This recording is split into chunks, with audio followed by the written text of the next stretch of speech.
What's up, world? You are in tune to the world's famous. Man, we out here doing what we do, the Know It All podcast. And of course, you got your usual suspects. I'm here with my boy, Tate Boy Fresh, man. How you doing, man? Ma, what's happening, man? What's happening? I'm feeling pretty green on this St. Patrick's Day, man. I don't know if it's green because I feel blah or green because it's money time. I don't know, man. It But might be some of the same. Might be some of the same, man. Mm-hmm. G, what's popping, man? Big G, how you doing? Man, I've been outside in the yard all day having to clean out gutters, and it's like 30-something degrees. So I had to make sure I broke out this nice fleece Pittsburgh Steelers blanket, man, to keep myself warm. And I got my fleece polo shoes on right now, keeping my toes nice and warm. And if it gets too cold, I'm going to make sure I go upstairs and get my fleece jacket. And I got a fleece sweatshirt over there, too, in case I need to put that on. Man, we're going to get into that here in just a minute, man. But make sure that you smash that like button. Make sure that you hit the like button. Make sure that you hit like on Facebook. Subscribe on YouTube and Twitch so that we go live. You'll definitely get those notifications, man. Like G say, get them algorithms up, man. We're going to go ahead and get to all of our sports talk and the culture talk that we got today right after this.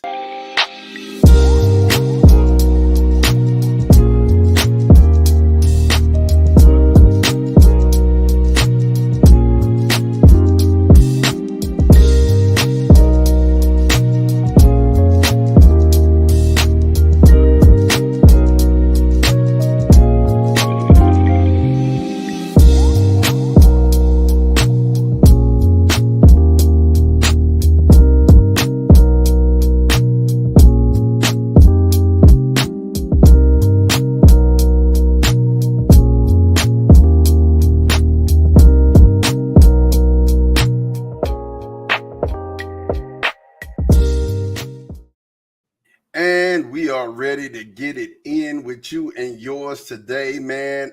Tate is going to hit us with some facts, but I definitely have to say what I got to say, man. Feliz Navidad to my Pittsburgh Steelers fans, man, because whatever, because Tate said he's going to say it, so I'm going to let him say it. Whatever, however, a 6th-round pick is nothing. I mean, that's literally Tic Tacs and bubble gum for this guy. And the reason why I'm starting it out this way, man, because it's the big news. But I mean, this guy's he had a decent career, 2,562 yards. That's what he had this season, 16 touchdowns, 9 interceptions. You know what I'm saying? But here's the big thing. For his career, my G is rushed for 2,220 yards. He can change the game with his feet. This is a quarterback, to me, who's worth at least a 4th-round pick, man. And, I'm going to tell you, I'm going to be honest with you. I think this it worked out in Pittsburgh's favor, especially for him to sit back and learn from Russ. And, we know what Tate Boy Fresh feels about Russ. So, I mean, I think it's a good thing. But I'm going to let Tate go. Go ahead, Tate. It's on you. yeah, man, I'm glad you letting me go. I appreciate it. Thank you for permission to go. But I just, I understand what y'all saying, man. And it appears like it's a fleecing, like, Chicago got fleeced. But all I was trying to tell you and G backstage is that Ryan Poles, Chicago general manager, sent Justin Fields where Justin Fields wanted to go. It got to a point where he wasn't going to get much better value than what he was getting. And the 6th-round pick is he could have got better than that. His articles out there say he could have got better than that. But at that point, a 5th round or 4th round, with a 4th round prize, the most he was going to get from anybody. Mm-hmm. So he sent Justin Fields where Justin Fields wanted to go. Justin Fields chose Pittsburgh. And if Justin Fields plays enough snaps next year, it's going to turn into a 4th-round pick anyway. Mm-hmm. So, I got a feeling that what Pittsburgh is doing is they just securing the future. If Russ doesn't play well next year, Justin Fields will get in and play more than 51% of the snaps, and it will turn into a 4th-round pick. If he doesn't play, Russ is doing well. Justin Fields is there for a 6th-round pick. as a backup and to learn how to be a true professional quarterback from Russell Wilson and learn the offense under Arthur Smith and have a year just a study, a year abroad. That's what Justin Fields got. So, yeah, I'm glad, the Steelers, my team, I'm glad they got Justin Fields what they got him for. I just don't want to make it sound like it was a fleece. It's not anything close to the Chase Claypool trade that turned into JPJ, Joey Porter Jr. So, I just want to, because I know people like the homie Pay is not feeling really good about what happened to the Bears, but big fleece. that was just Ryan Poles looking out for a young player, a young kid he really likes, and he wanted to do right by Justin Fields. That's all I had to say. Thanks for letting me say that, Ma. I appreciate it, bro. I'm gonna tell you, and that was insightful, and that was deliberate. It was delivered eloquently, and I appreciate what you just said. And you know what? The reason why I appreciate it is because that's hats off to him for thinking about a young player and not ruining his career. And that's all I was saying. That's all I was telling you and G. Yeah, but I feel like a fleece though. Still gotta say it. Fleece Navidad. Go ahead, G man. Talk to me, man. What's good? First of all, it was a big trade. It was one of probably the best trades that the Pittsburgh Steelers has made in probably 10 years plus. As far as acquisition at the quarterback position, it's something that me and Tay Boy Fresh been trying to tell all those people that rock with us on Steel Curtain Nation, everybody out there. We've been telling people, stay patient, just wait and see, because we had a little inkling that this is where Justin wanted to go all along. If you guys remember back, there was a videotape video that surfaced weeks and weeks and weeks ago about Justin clapping his hands and saying, I'm going to the crib and A, B, C, and D. And me and Tay Boy Fresh put out those pictures where you had him and George Pickens and all whatever else, and the relationship that he had with a lot of the Steelers players that went to the University of Georgia. Hold on. Do we need to put Tim in the Matrix? United vote. Put him in right now. Put him in right now. Tell me, Tate, should we put Tim in the Matrix for this? He said Justin trash, Tate. He said Justin's trash. Put him in there, dog. Tate, don't get fined. Don't get fined, bro. Don't get fined. Don't get fined. I got you. Go ahead and load him up. Oh, yeah, load him up, dog. There you go. All right, Tim. There we go. That was for you. Go ahead, G. Finish out.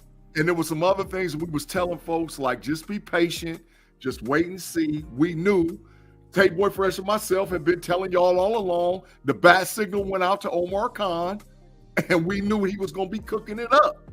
So at the end of the day, we're paying less than $5 million for two great quarterbacks, probably two of the top 15, top 20 quarterbacks in the league. Neither one of them is washed. And we've changed the whole trajectory for the Pittsburgh Steelers. And this is the part where I'm thinking about the fleecing, because we didn't give up nothing to get neither one of them. We didn't give up. We gave up $1.2 million to get Russell Wilson. And we gave up a 6th-round draft pick. If Justin Fields plays 51% of the snaps, it turns into a 4th-round draft pick next year. We didn't give up no capital. So we got two great quarterbacks that can steer our room, totally got all that trash and everything that was out there. Claude, you need to get in the Matrix right now, because you're the one that been saying Justin ain't coming, ha, ski, ski. So put Claude in the Matrix too with Tim while he over there. What he's saying is, G, you would have gave up a 2nd-round pick. Absolutely. And lost some capital for Justin Fields. That's why I'm saying that my man Omar fleeced.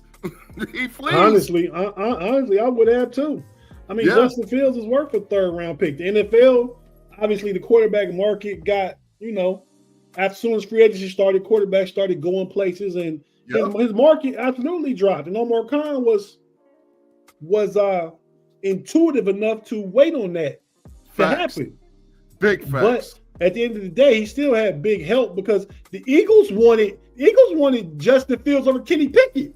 Sure did. They couldn't work out a deal. So then they took Kenny Pickett.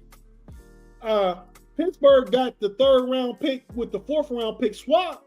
Mm-hmm. And then next thing you know, and 2 7s.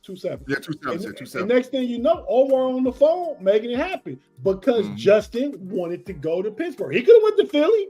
He wanted to go to Pittsburgh.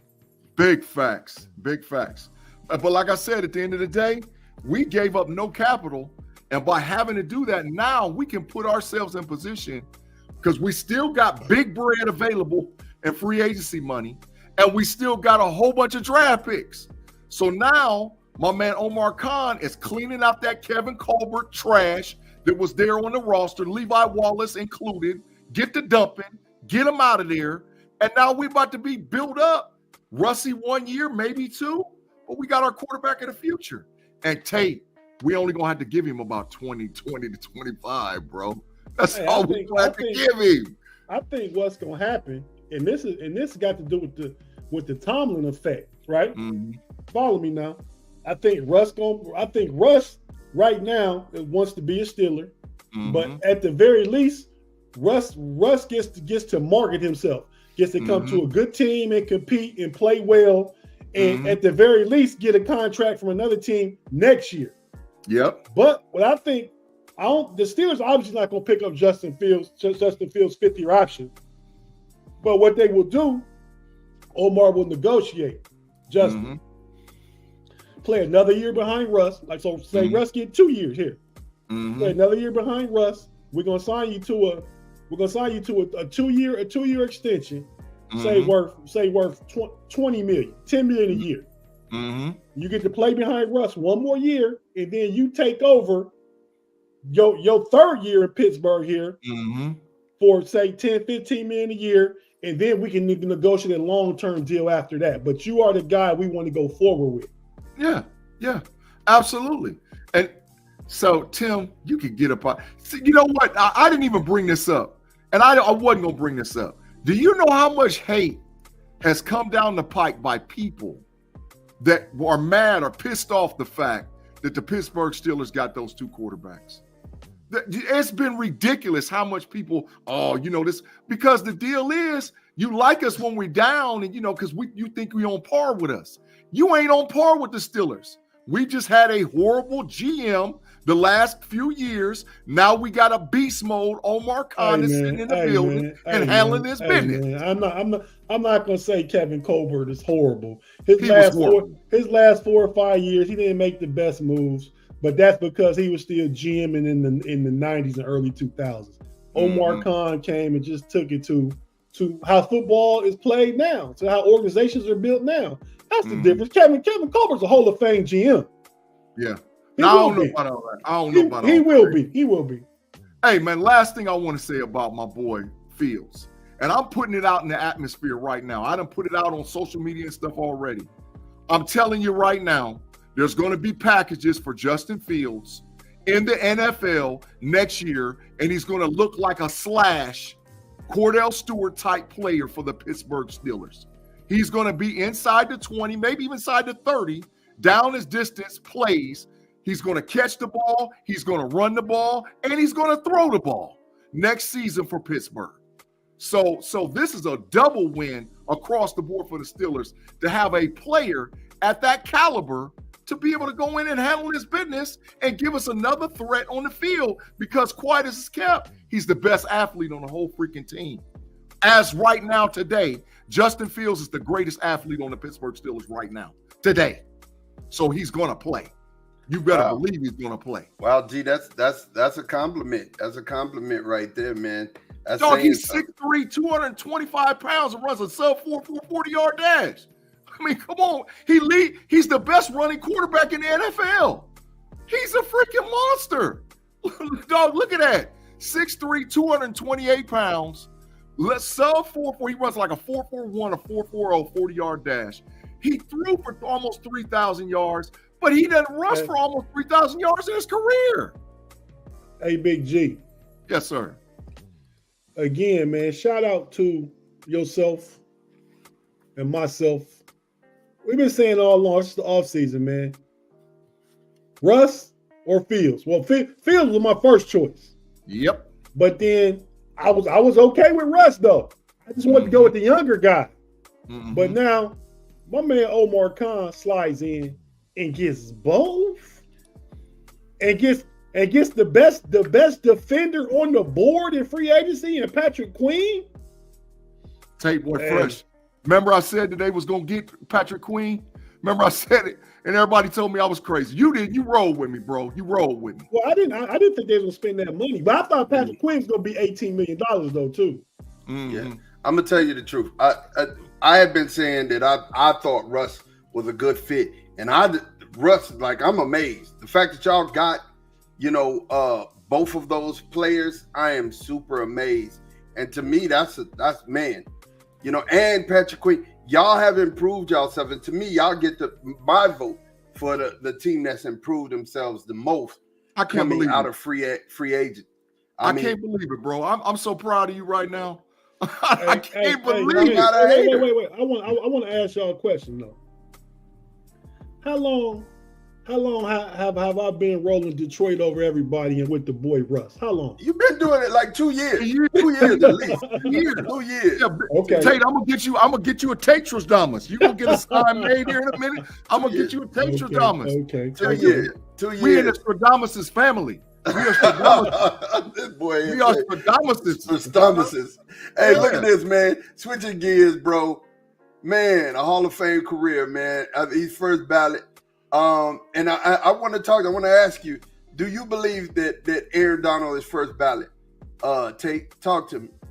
Man, why are you asking me dumb questions? Like, do I believe that he first ballot? Yeah. And he gonna collect every vote. Yeah. Unanimous. Yeah, unanimous. So is he the best D tackle to ever play the game of football? He's the best in this era. For sure. Mm. And I don't know, it depends on how you want to put JJ Watt in this era too, though. Because JJ Watt got 3 DPOYs too. Big facts. You know what I mean? Big facts. I bet you could. He got everything except that Super Bowl. JJ Watt do also. Mm-hmm. But I think but those two are the best 2 defensive tackles of this era of football. Mm-hmm. But all time, I still got to go probably Reggie White and Mean Joe Green. Ooh. I agree with Reggie White. I think Aaron Donald is second. Aaron Donald is second. You know what I'm saying? Y'all left out Warren Sapp too, man. That's saying a lot, bro. That's saying a lot. Warren Sapp is a monster. He was a monster. Warren Sapp might be top 5. He ain't in the argument discussion. Not with Aaron Donald. Aaron Donald is in the top 2. You can't. Ain't no way you can slice that out. G, talk to me, man. Look at these accomplishments he's had.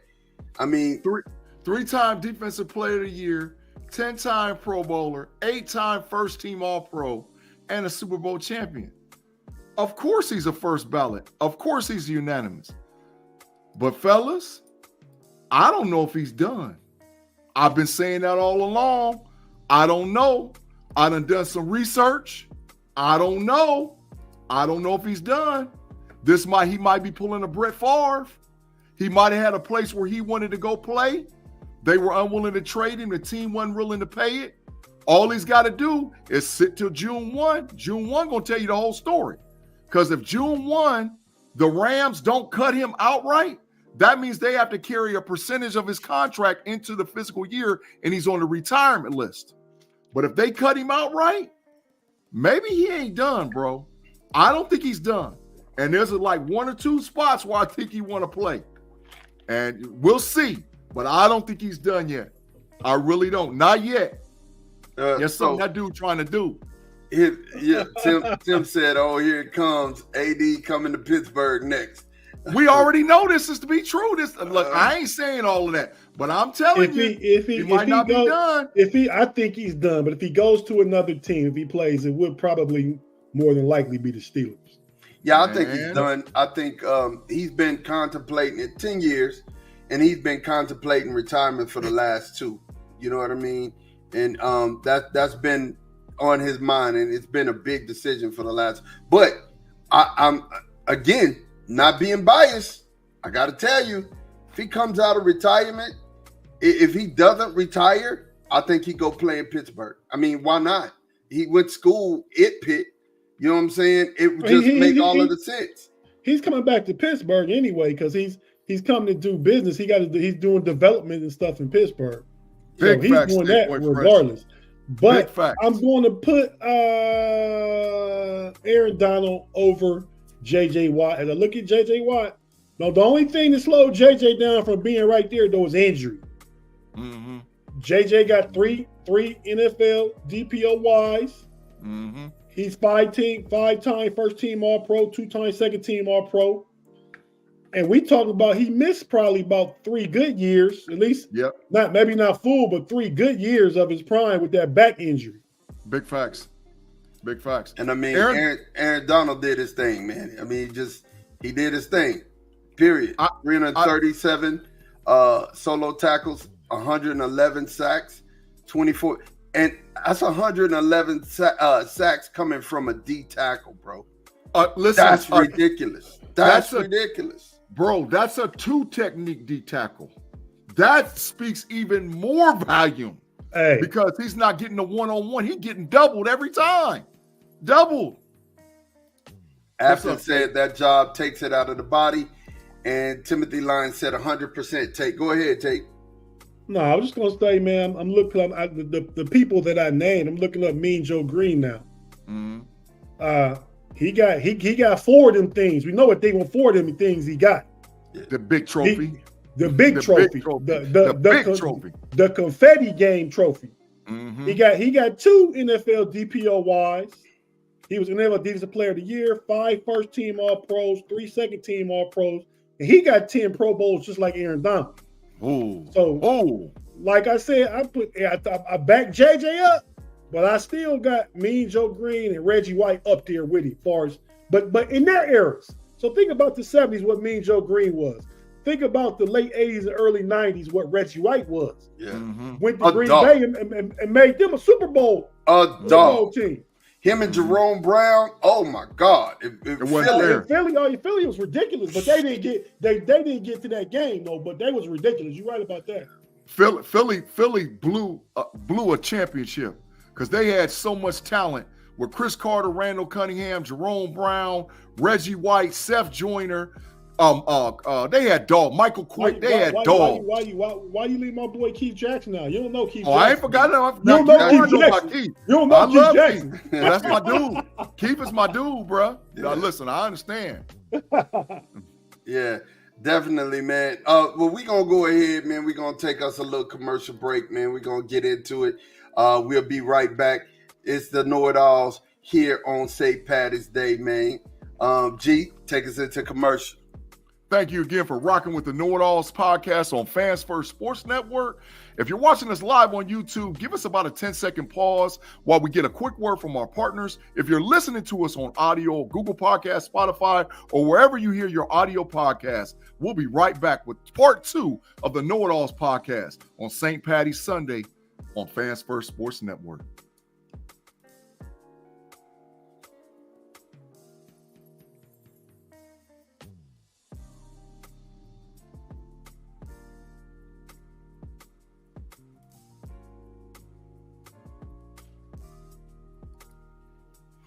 And we back, you guys, man. We about to get it in. Look, so here's the deal. Tim, I'm going to talk about that here in a minute, man. That's a good question. Here's the deal. And like G said, make sure y'all get lit in the algorithms. Hit the like button, man. That tells people that we are here online and the KnoItAllZ are present and accounted for. Listen, I got a question for you guys, man. And this question for me really has me, pondering the moves that have been made in free agency, right? How does it change the draft? In what way does it change the draft? And I want to look at, I'm going to ask, and we're going to look at the top draft picks, right? We're going to look at who got who, and how much has this affected the way that they're going to draft? So let's talk about this, man. First and foremost, I got to ask the question, Tate. Did it affect all of the movement in free agency? Did it affect how the first round of this draft is going to go? Tate. I'm Tate. Yeah, got you, bro. Got you. Thanks. I really have to know how the entire free agency went. I mean, it don't affect the teams we know going to do what they're going to do. Them top 3 boys, QB. You know what I mean? That ain't changed. That's why they didn't get involved in the quarterback in free agency. They know, oh, I'm getting Caleb Williams. Oh, I'm getting Jaden Daniels. Oh, I'm getting Drake May. Them top three know that. And Arizona probably know they getting Marvin Harrison. You know what I mean? So I can't think of a team that got a position in free agency that they were going to get in the draft. Now they're not going to get it in the draft. You know what I mean? You make your moves in free agency where you want to get a solid veteran to come play. So you think that the Chargers, their draft, the way they're looking at it hasn't changed either? Because the Chargers are 5, the Giants are 6, Tennessee 7, Atlanta 8, Chicago again at 9, and the Jets at 10. The Chargers, I don't know that they acquired anybody in free agency. Now their cuts, Mike Williams and Keenan Allen getting traded tells you, oh, they gonna go receiver. But I don't think they acquired anybody that's gonna say, oh, I'm not gonna get that position. So you think they're gonna go receiver over Blake Bowers? Yeah, Blake Bowers not worth 5. You don't think they trade back?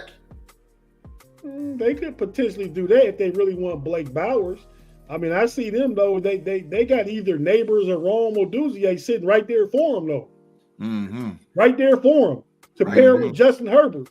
You know what I mean? So I see them going more that way than Blake Bowers. I mean, the wideout is more of a position that you want a dominant player. Now, a great tight end affects everything also. Because I was about to remind you about Detroit now.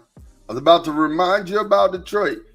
That their acquisition and picking up the tight end really helped this offense. But they didn't pick him up at 5. Right. No, they didn't. Yeah. Okay. So those are my thoughts. G, what do you think, man? Do you think that it changed the first round of the first 10? You know, do you think anybody is looking at they changed their draft pick? I don't know about the first 10, but I'll say the first 12. I think now because Big G.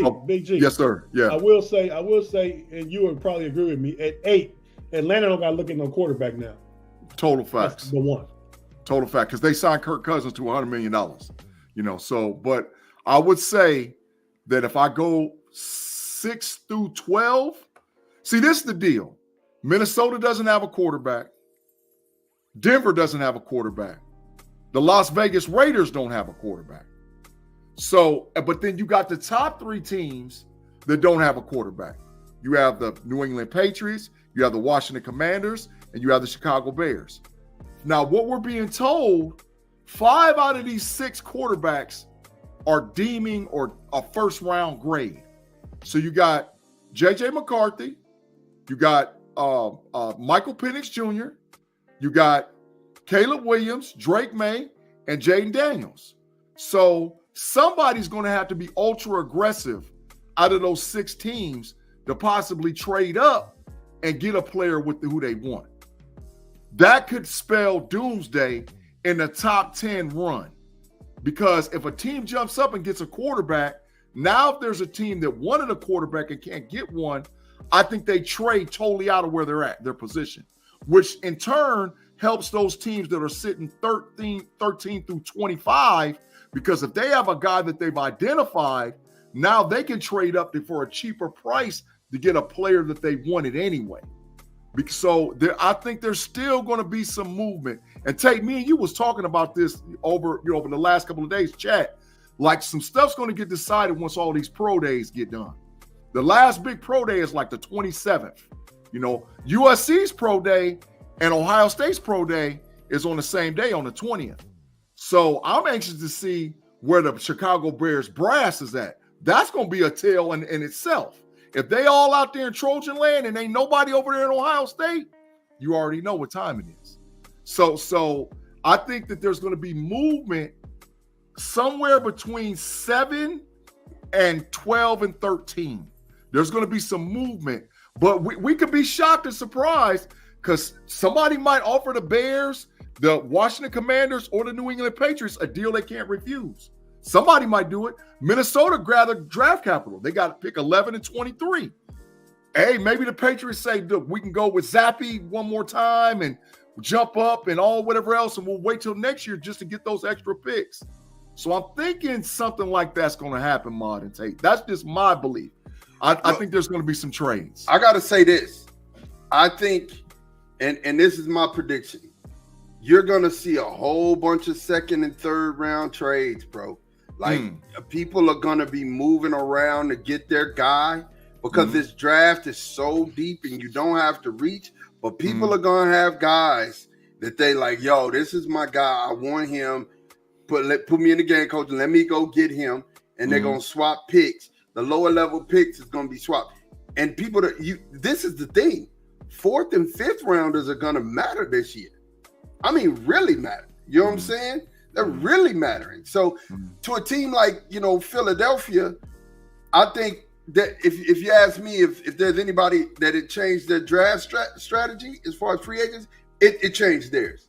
I think it changed theirs. They got Saquon? Yeah, not just Saquon. They picked up somebody else who I was thinking about too. Did they pick up a tight end? Or was they picked up Levante David from Tampa Bay as a linebacker. Levante David. That's another. They're still going to have to get a cornerback to me. They picked up Devontae Parker. Yeah, absolutely. But what changed? They need cornerback. They need secondary help. So what changed? What did free agency change them? For me, running back. Saquon. They don't have to go get a. They weren't gonna get no running back in no first round, man. They don't have to do it. But they could get a cornerback or safety in the first round before free agency and after free agency. That was the thing they got to do. Yeah. There'll be no running backs. There'll be no running backs in the first round. I don't know that free agency changed anything for Philly. They need secondary help. They're gonna get secondary help. But Tate and Mod, I think this too, bro.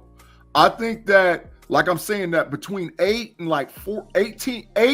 and 25, I think you're going to see teams be ultra aggressive to trade up. Yeah. If I don't say anything else, Tate, and we might be one of them dudes, dog. Con, we don't, man, look. If Con identified a dude he want, for what? Whatever he want. I don't trading up is a thing that y'all, it's a luxury y'all don't have to do. Y'all can stay put and let the bet and pick best player. You don't think Con would trade up to get Joe Alt? Bro, you can go BPA. There's so many in this draft. If Pittsburgh is sitting pretty. If Joe Alt fall to 7 or 8, you don't think Con will go get him and have his right tackle for 15 years? You don't think Con? Listen, Con is ultra aggressive. It's not, but it's not worth it for what he'd have to give up. He'd have to give up a player for that to move. He'd have to give up a player. Now, if he give up future draft capital, not a player. No, look at the draft, the thing that Jimmy Johnson put together, that draft calculator. You're gonna need money to get up there. And maybe if it's 18 or 19 going up a couple of spots, I could see that. I could definitely see that. I would agree with you wholeheartedly. A couple spots, I agree with that, but not enough to get Joe Alt. If we go into the top 10, I think we're going to get one of them receivers. And I agree. Hey Tim, I agree with you. I think Brock Bowers is definitely on the Bengals radar. Yeah. If he makes it to 18, the Bengals, 17, I don't know what they pick at. I think 18, Tate. I'm pretty sure 18. Yeah. They're 18. They're number 18. But like I said, I just think teams are going to be aggressive, man. I might be wrong, but I got that feeling. Teams are going to be aggressive. Some teams are. You're right, but you just said the Steelers going up to 10. And to get Joe Alt, you got to go top 10.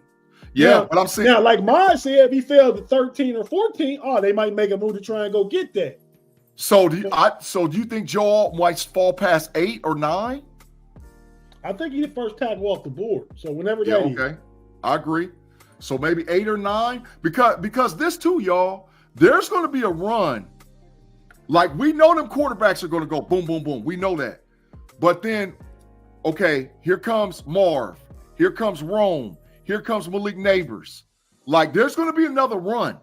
And then at that point, I'm saying a team might say, look, I identified this guy. I want him. And I'm going to go get him. So, and that's why I say, Con, man, ain't no telling. Ain't no telling. He might be. There is no telling. Yeah, I just aggressive. Yeah, it's up. This year, it's so much talent. To me, it's up. You don't know what's gonna happen. Now, addressing this question, I said I was gonna address it before we get off this topic. Michael Gallup being released.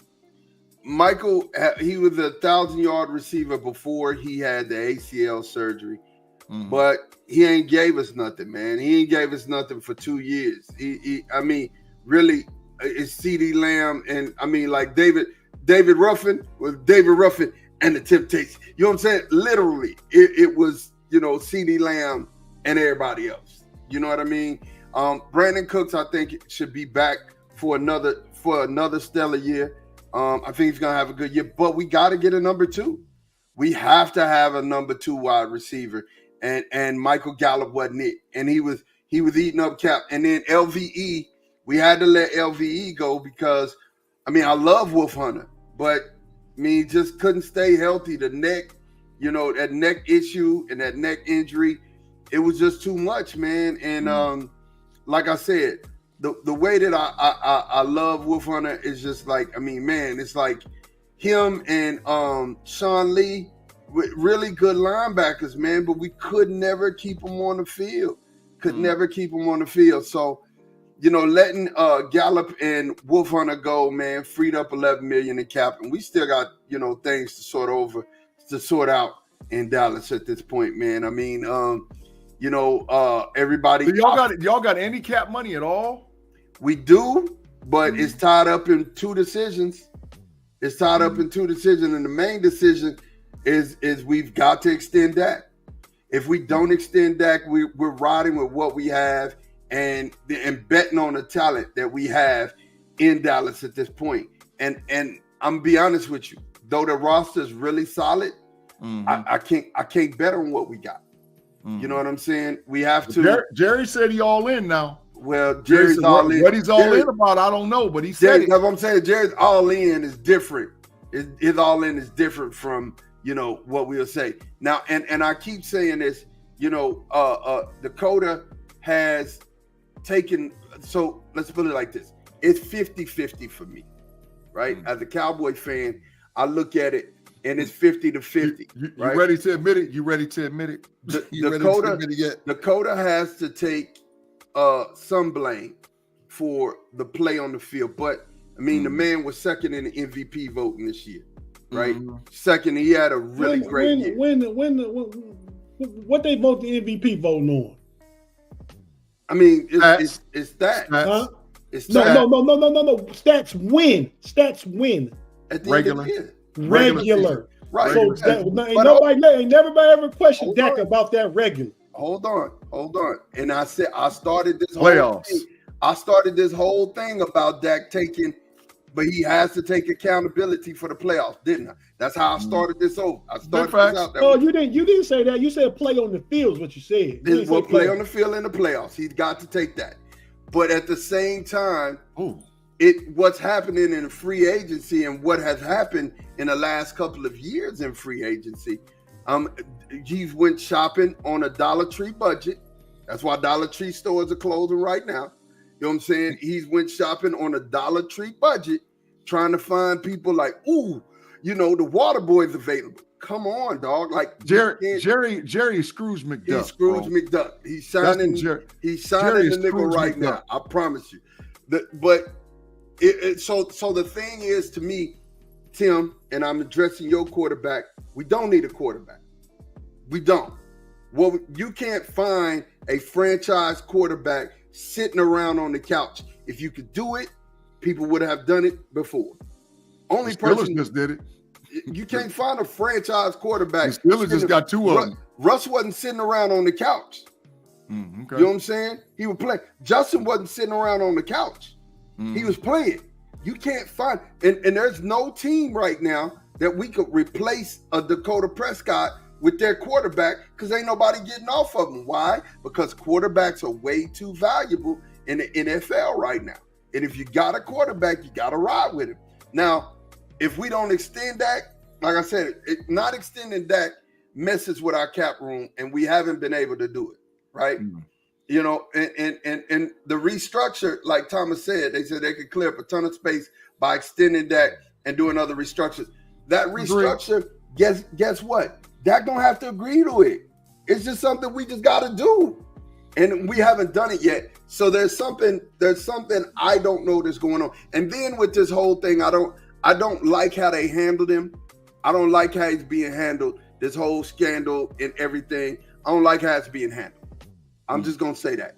I'm not blaming that on. I don't think it's the organization that's doing it, because Jerry treats them boys like kids. So I don't think it's Jerry Jones at all. I think it's somebody in Dallas that's like, oh, I'm so tired of Dak, and they don't really get it. You're not a football head. You're not sitting down on football saying, look, I can't do this without a quarterback. You're just saying, you're listening to what everybody else is out here saying in the wind. Dakota, he ain't this, he ain't that. But man, you forgot about those years with Drew Brees, not Drew Brees, but Drew Bledsoe. And quarterbacks I can't even remember at this moment. We were horrible till we got Romo. Horrible. So Quincy Carter. Quincy Carter was actually pretty good. He went to the playoffs. Drew Henson. Drew Henson was terrible. I'm just naming some of them quarterbacks. But I think what Jerry telling you, man, it's obvious. He telling you, I don't know if I believe in Dak, and I ain't going to invest in all this money again. That's what he's telling you. That's what he's telling you. Thomas, correct me if I'm wrong. I think it's 39 million. So if you don't believe in Dak, what you're saying is, I'm gonna cash it in. I'm gonna cash it in. 39. I'm gonna give him $39 million, and I ain't getting nobody else. I'm gonna ride with what I got. And that's for this year, as opposed to signing him to another $200 million for another 4 or 5 years and be stuck with him. And he don't believe in him enough yet to give him that. Again, same difference with Russie. That's what happened with Russie. Well, no, that didn't happen. Russie was doomed from the beginning. That first practice, he didn't want him.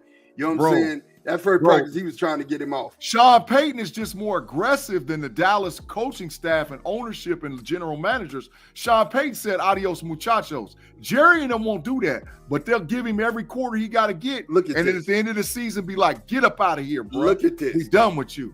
If you're content with paying $59 million and riding out this year. To be done with him? And riding out this year, and then you don't know if you have a coach. You don't know what you got in Trey Lance. If you're content with that, that's just a bad move. That's a bad move to me. Let me read what Thomas is saying. A bad move is knowing like this might not be the guy, but I'm gonna go another $200 million for another 4 years. That's a bad move. Yeah, that's big facts, bro. If Jerry want to get that $59 million and be able to have options, I respect him for that. Bad move. He said Cowboys front office doesn't have trouble fielding talented rosters. They do it all the time. Jerry's problem is if he won't hire a good coach. That's pretty much. I like it. I like what you're saying. I like it. He won't hire a good coach. He won't hire a GM. But I do respect his decision on I'm gonna eat this $59 million and be able to do. Now I might resign Dak next year. That's dumb. Because now Dak in your pocket for way more money. You know what I'm saying? And that's if he wants to come back. Hold up. That's if he wants to come back. If I was Dakota and you paid me my $59 million, I'm walking. No, who wants Dak? I'm walking. Yeah, who wants Dak? Not. I ain't saying nobody don't want him, but that's the most high profile quarterback position in the NFL. Dak get all kind of endorsements and everything else from being the Cowboy quarterback. That's money in itself. And if Dak play well and Jerry got to pay him, well, Jerry got to pay him, but Dak ain't going nowhere. Yeah, I don't know about that. Like I think he's gonna eat the bread, and then if he don't play well this year, you know what? I ain't broke the sign out the whole show. It's adios, muchachos, my friend. From Mr. One Dak Prescott he gonna eat that $59 million, bro. He gonna eat it this year, and it's a 1-year deal. We gonna see what you do, and if not, get to kicking. You up out of here, bro. I mean, that's smart money. You can't keep chasing bad money over bad money. And right now, Dak got paid. Well, I don't know how much he got paid for throughout the totality of the contract. A lot. Yeah, they done backed up the Brinks truck. Jerry Wells say, I ain't gonna go all in again. We gonna see what he do. To get another contract, Dak got to go to the NFC Championship game. Yeah, but big how facts. can you do that? My point is, the reason why I call this move stupid, Tate, is because of the simple fact that you're telling him to make bricks without straw. You're telling him, hey man, I want you to do the impossible to keep your job. Dallas got a lot of draft picks. Dallas can do some things. But the thing is, you're the $50 million man. You're supposed to be able to do that. Big facts. When you're the $50 million man, you're supposed to be able to do that. You can't. That's big facts. Listen, I agree with you, Tate. I agree with you, Tate, on one end. If you're 59 mil, you should be able to do some good things. Where I don't agree is that you still need a team. You still need to field a team. Now, Kansas City has learned how to do this with fielding no names. They've kept 2 or 3 pieces, and then they're plugging in no names. But it's you working. know why you get away with no names? Because Patrick Mahomes can help you get away with no names. And they're drafting. But the defense, though, has been. Let's not act like the defense wasn't good. Kansas City's defensive players have been drafted. Yeah, they have like two dudes that they didn't draft. All the rest of them dudes, they handpicked who they wanted. So that speaks volumes to Dallas' front office not be able to draft. And they got a lot of that from getting off Tyreek Hill. A lot of them picks come from Tyreek Hill getting traded. They did. You're right. Mm-hmm. You're right. Hey, man, we're going to go ahead and take another commercial break. Thank y'all. It's a great discussion here, man. We thank y'all for rocking with us. Tate, you want to take us in the commercial break? Yeah, man. If you're listening on YouTube, stay with us. We're not going nowhere. If you're listening on the audio platform, be it Spotify, Apple Podcasts, Google Podcasts, iHeart, wherever you listen on audio, we have to hear a few words from our partners, and we'll be right back after this.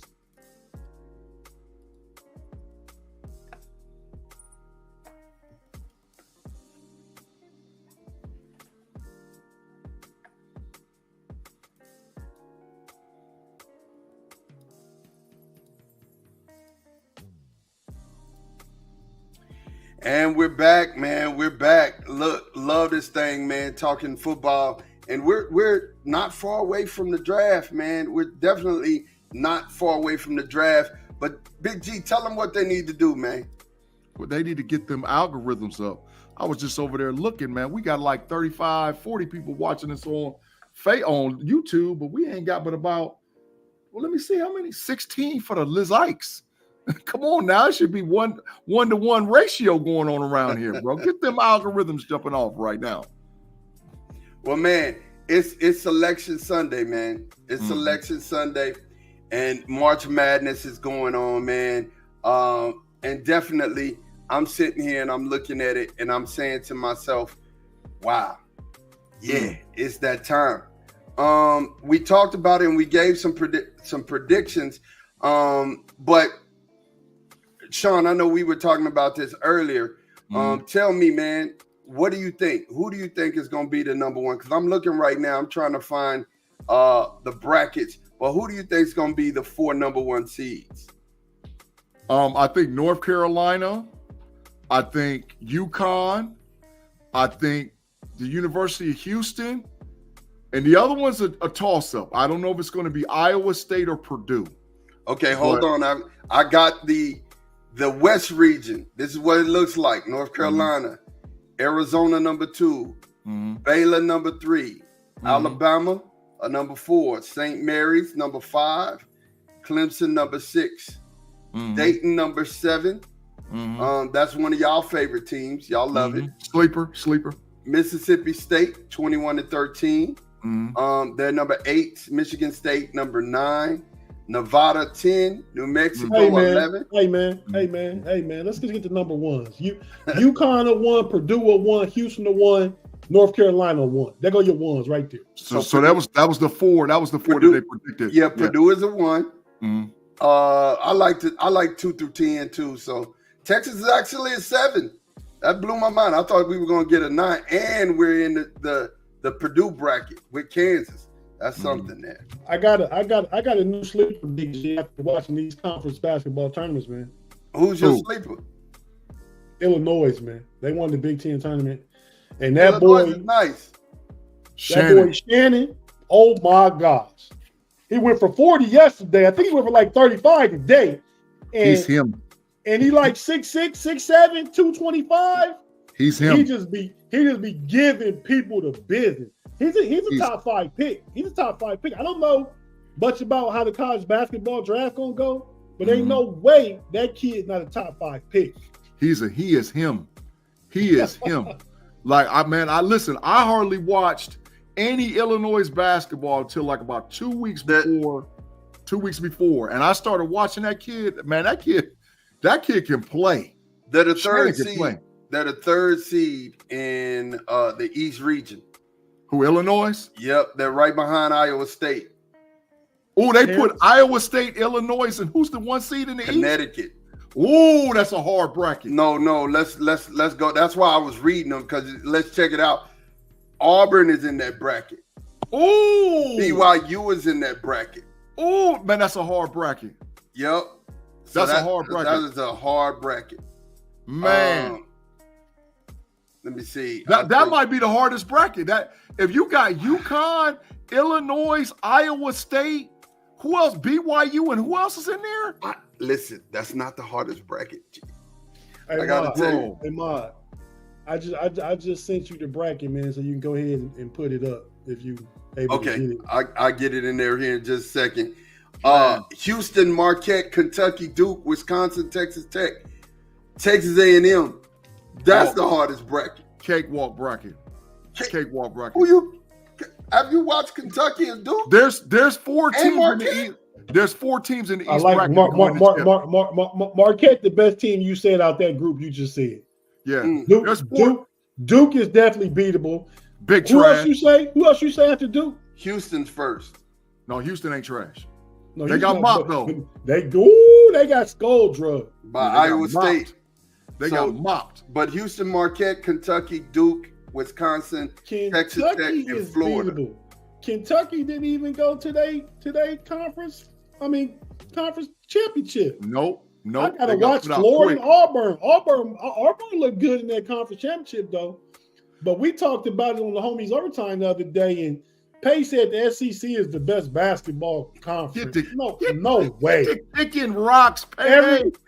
Everybody said Big 12, but when I saw the conference tournament, it had Auburn and Florida in it. I said, they best teams ain't in there. That ain't the best conference. But Tate, Mod know this. My little brother Junior called me last night talking that same yak. Was trying to tell me that the SEC was better. I said, if you don't stop, I said the Big 12 is the best basketball conference, been the best basketball conference forever. I'm calling it right now. Maybe Alabama, but I don't think so. SEC don't get one team to the Elite Eight. I'm with you. I agree. I'm with you on that one. Maybe Auburn. Maybe Auburn. Auburn could play. Auburn could play. Maybe Auburn. What bracket is Auburn in? What's the formula, G? The formula is you got to have 3 guards. No, you have to have 2 guards. No, you got to hear me out. You got to have this is the formula. You got to have 3 guards that can shoot and play defense. You got to have 2 wing defenders that are definitely 3-point shooters. And if you got a big, that's a bonus. The big man is the bonus. Man, Kentucky made it all the way. That's the bracket.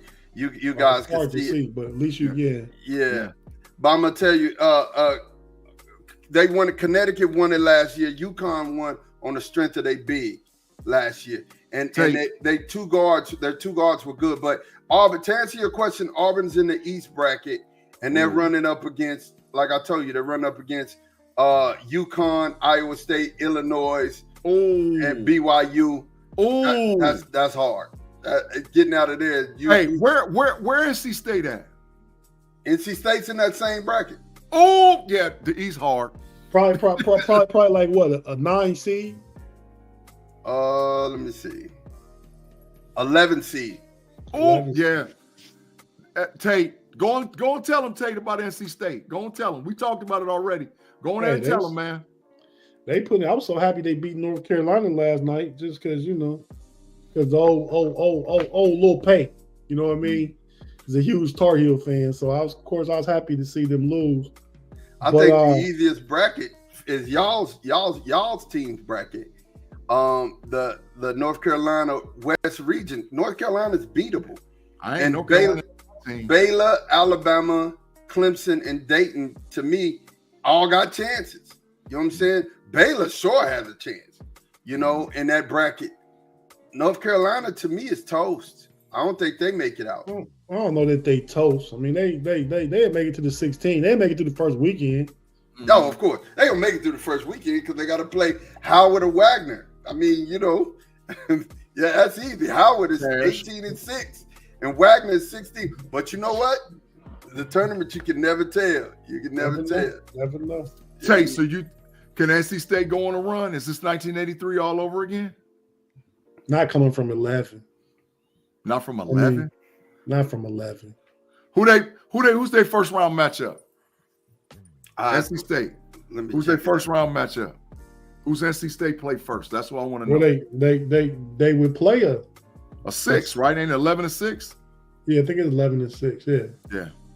I want to see who they got first. That's what I want to see. And then who would they match up against? Because NC State dangerous, man. They're dangerous. It's a lot of teams, man. So if they're playing a 6, they got Texas Tech. I don't know they survived that one. They survived that one. They rough. Texas Tech got the 2 big guards and the big.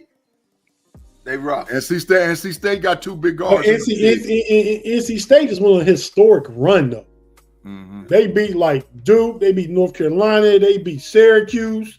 They beat a lot of teams to win that ACC championship and earn the right. So I mean, they ain't scared of Texas Tech. No, not at all. They hot. And then this is the way you want to go into the tournament. This is the way you want to go into the tournament. So hey, I gotta give B-Dirt some credit. Iowa State is a sleeper. But go ahead, get your question, Mom. Man, you ain't no sleeper at the 2 seed. You really ain't. Iowa State dangerous, bro. You really ain't. So all right. So you said North Carolina State is your sleeper, right? Tate? No. Who's your sleeper? I said Illinois. But Illinois. I don't know if I can pick a 3 seed to be a sleeper either. That just means they top 12. But you know, after I watched them, I like what I saw. Mm. And Ohio State should have beat them. They lost by 3, but that was a good game. The Big Ten tournament had a lot of good games, man. The Big Ten rough. That's all I'm gonna say. Mm-hmm. Yeah, I mean, Nebraska was pretty good. The Asian kid was really lighting them up, boy. He was lighting them up. He opened as soon as he crossed half court. He wide open. God, he was wide open. You better get up on him. Because he's gonna pull up from the logo. He straight up gonna pull up from the logo. He don't care. He don't care. So definitely to end this thing out, to end the plane, who you got, G? Because I know I got me as one. Sleeper? As a sleeper? No, I got 2 actually. University of Dayton. University of Dayton is a sleeper, man. I wouldn't want to. You don't want to play them. They got the formula: 3 guards, 2 wings, and a big. Listen, they got the formula, but a lot of teams got the formula. So I like as a sleeper, not to get to the Final Four, but just to knock a bunch of teams off. What's Dayton seed? Where they at? What they seed? Like a 7, Mod? Ain't they a 7? Because I ain't even had a chance to even look totally at the bracket. They're 7. They're a 7 seed. Yeah. So I like. Dayton could cause some problems. Where's Oregon at? Where's Oregon at? I need to know where they're at too.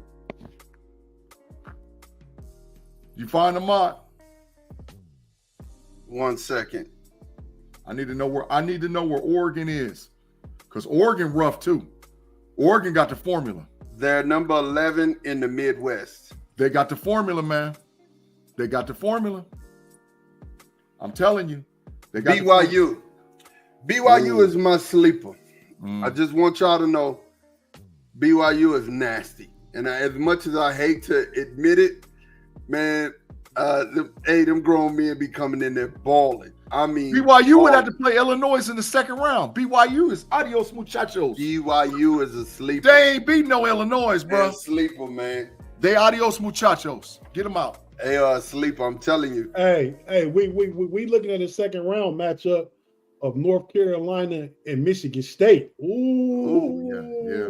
Ooh, I like it. I like it. So, man, we're gonna go ahead and end this segment and get to the second one, man. definitely Big G. me. I'm sorry, real quick. Big G. Mm. They might be gone. They second round matchup against Arizona. I just seen it. I was just I'm just now pulling up the bracket to look at to see who's where. Florida's cooked too. Hey man, I'm telling you, NC State, man. NC State could do some things. And Houston might be in trouble with Nebraska in the second. They might be in a little bit of trouble. I doubt it. The defense is way too good. That's a stifling defensive team. But, man, we're going to definitely cut this one, man. We will be right back. We're going to go ahead and part to it. Give us a second. We'll get back to you, man. Peace.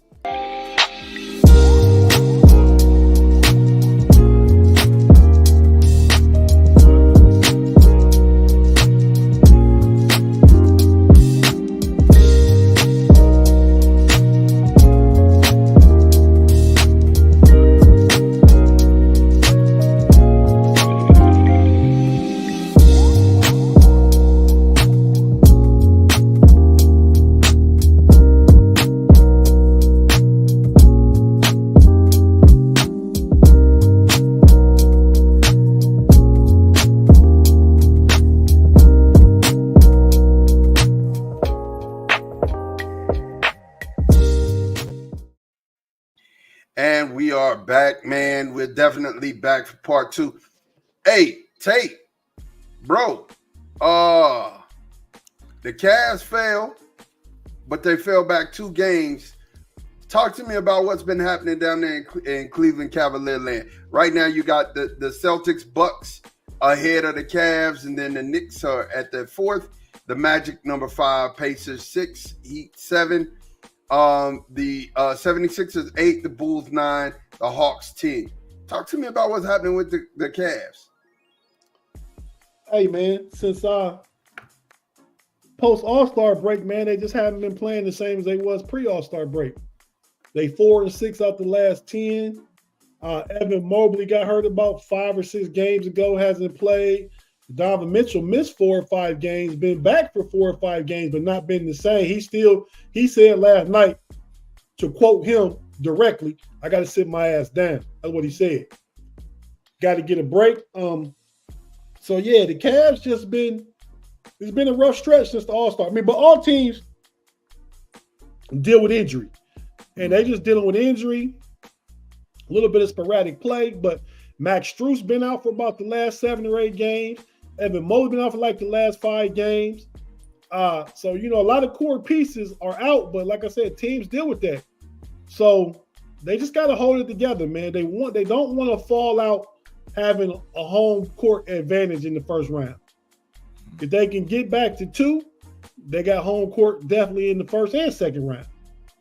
So that's still possible, but Milwaukee looking good, and that's who's at 2. Milwaukee smashed the Suns today without Giannis. No Giannis, and still got it in. Like 140 points. Yeah, do they play defense, though? That's one thing the Cavs typically going to do. Yeah. The Cavs lost last night to the Houston Rockets, but Rockets done won like 7 out of 8, though. Young team. We know Ime Udoka's a great coach. Yeah. So, me and G did a podcast after the Pelicans win the other day. They did beat the Pelicans. And I told you, we can't take the Houston for granted, man. They're young, but they're a talented team that is well coached. But yeah, so that's what's going on with the Cavs, man. It's just injury. We did sign Tristan Thompson, came back last night, get that veteran leadership and toughness, and we signed Marcus Morris 10 to days. a contract 10 days from now. Did you sign him or his brother? Which one? Because it's been known that they'll play for each other. So I don't know, but Marcus signed his name on that line. Okay, all right. But that's more veteran leadership and toughness too that I think we need going into the playoffs. Hey, Mark, can you put that G-Man comment back up there, bro? Because this is a guy we've never seen in the live chat before. G-Man, we appreciate you rocking with us. We've never seen you in the live chat. Thank you to the KnoItAllZ crew. Make sure you subscribe to the KnoItAllZ via YouTube if you're liking what you're hearing. His comment says this. He said, I heard from an inside source that next year we got multiple third-round picks to deal up to move up in this year's draft if we need to. G-Man, I heard that same thing from a reliable source and somebody we work with on the Steel Curtain Network. He told me that those third-round picks for next year's draft are in play for the Steelers to move up in next year's draft. So who you hearing it from might be very reliable, without a shadow of a doubt, bro. So here we go, man.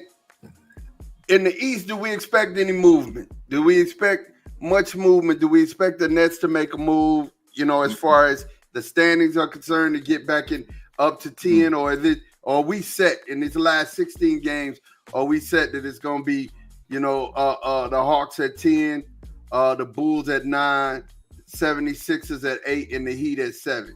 We set I doubt if anybody moves into the play-in thing, but what's going to be good to see is the top 6 seeds, man.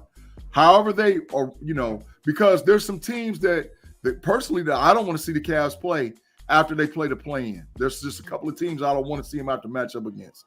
But we have to play to win. We can't take these last 14, 15 games for granted. We got to mash the gas and try our best to get up to that 2 seed, because I don't like that 3 seed matchup. I just don't like it. That's just my feelings. Tate, do you like the 3 seed matchup for the Cavs?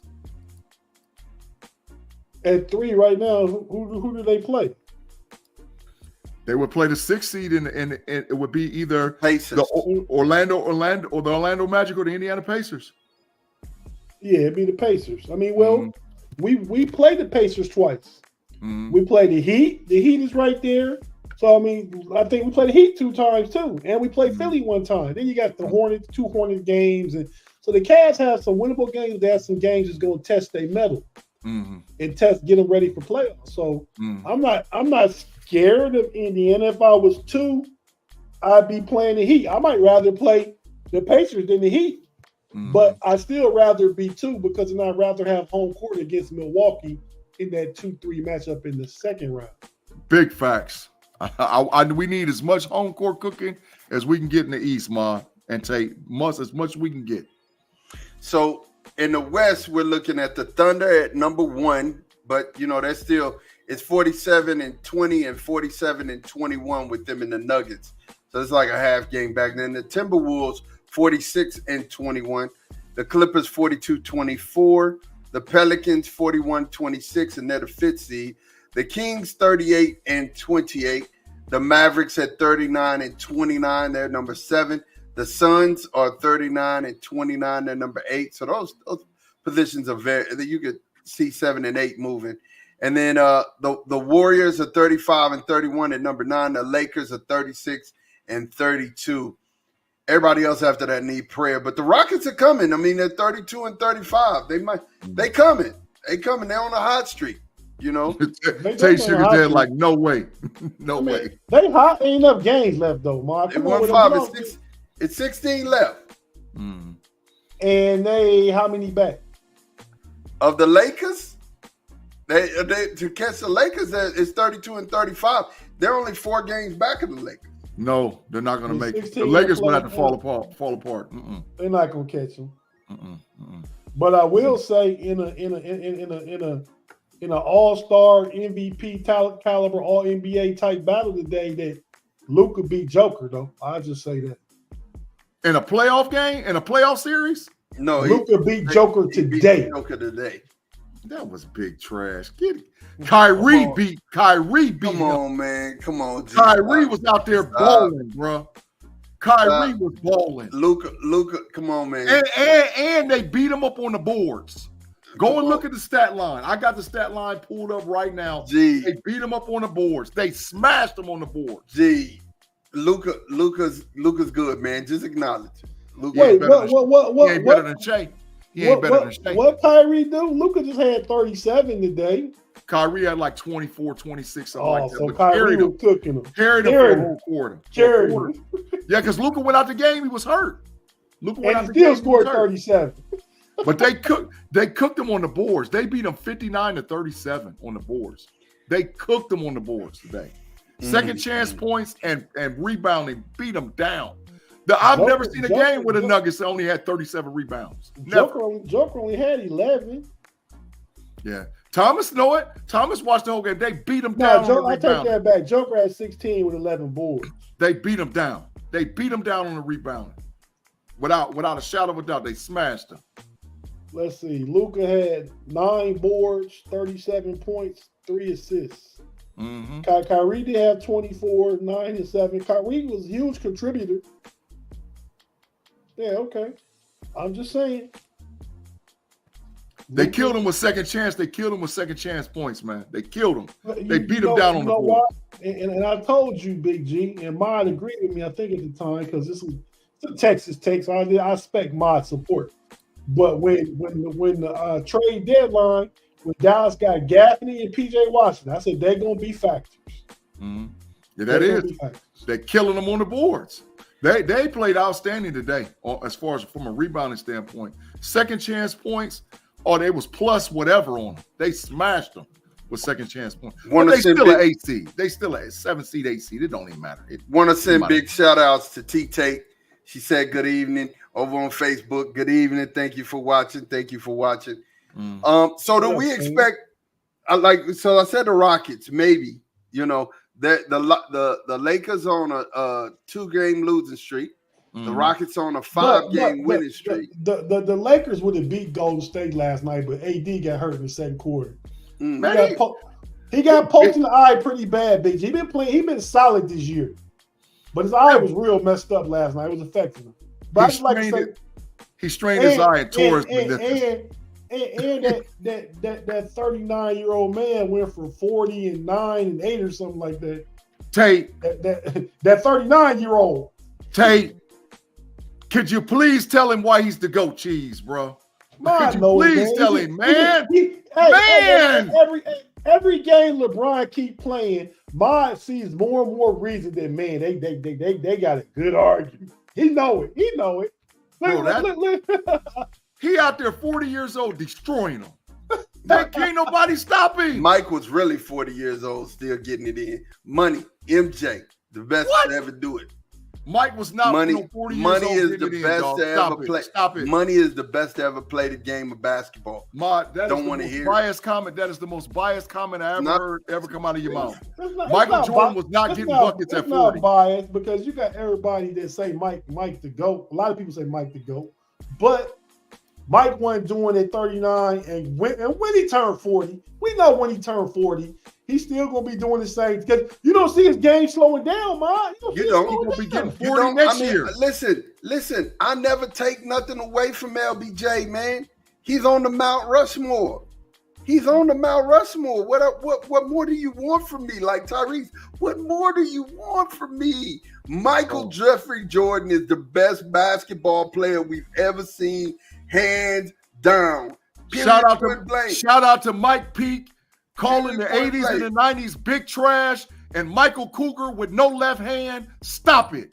LeBron James is the greatest basketball player that ever played in basketball history. Stop with we done with the 80s, Mike Peake, and we done with the 90s. Mr. Woody, Michael Jordan is the best. I mean, the LeBron James is the best. Justin Conway, thank you. No, stop Tim, it. Thank you. Like I said, Mr. Woody, you're right. Like I said, LBJ is literally, I'm talking about literally on Mount Rushmore. Hey, I told you before, Ma, and I'm talking to the few people in the live chat. Put Claude's comment up there, Ma. Sports Casual, and Mr. Woody. The thing is, Mike got the best.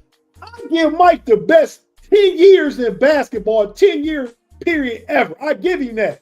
But when you double that up, come on, man. 20 years. How many 20-year run? How many 3-peats LBJ got? Stop it, bro. I'm just saying. How many? It always goes back to this. How many teams MJ take to a championship? Don't matter. How many three he took? It don't matter. How many he took one team and won 6 championships 3 times in a row. 2 times in a row. He went 3 times. Blam, 3 times. Blam, 3 times. Take 3 teams to the championship. I don't care, man. He stayed and took 1. That's more impressive. It's other players that took their teams to more championships than Michael Jordan. That's more impressive to me. It's other players that took their teams to more championships than Michael Jordan did. You know what? It always goes back to the 6 rings thing, and that's because you're enamored and you don't realize and understand. He didn't play against a dynasty team. He didn't have no competition. No, the West was big trash. He was the dynasty. Mod. You know I'm older than you. We both went to basketball at the same time. The Western Conference was trash back when LeBron James played when Michael Jordan played basketball. There was no. It was the Phoenix Sun was garbage. Portland was garbage. Seattle was garbage. Big trash. I'm not gonna say they was garbage, but Utah super trash. But there was no dominant team. That's why Utah the only team that went 2 times against him. Super dumpster fire Western Conference. Man, we will Houston won twice. But I'm glad you brought that up. Houston won twice. They broke Houston up as soon as Mike came back to the league. They traded off Sam Cassell. They traded off Robert Ory. Clyde Drexler retired. Stop it. As soon as Mike came back to the league, that's a lie, son. That is what happened. They traded Sam Cassell and they traded Robert Ory. As soon as Mike came back. No. I don't know, but I do know LeBron lost to a dynasty in San Antonio, lost to a dynasty in Golden State. They had to go get Kevin Durant to beat him. They know LeBron was great, start mollywhopping him. And he would have won 2015, but Kyrie and Kevin Love both was out. And then he beat him next year. Then they go get Kevin Durant. Come on. Big facts. Hey, Mr. Wood, thank you. The West wasn't big trash. But look, we're gonna get trash. We gonna get into this. In terms of, I didn't realize MJ didn't have to play East teams in the playoffs. Wasn't nobody in the East. Oh my God! He lost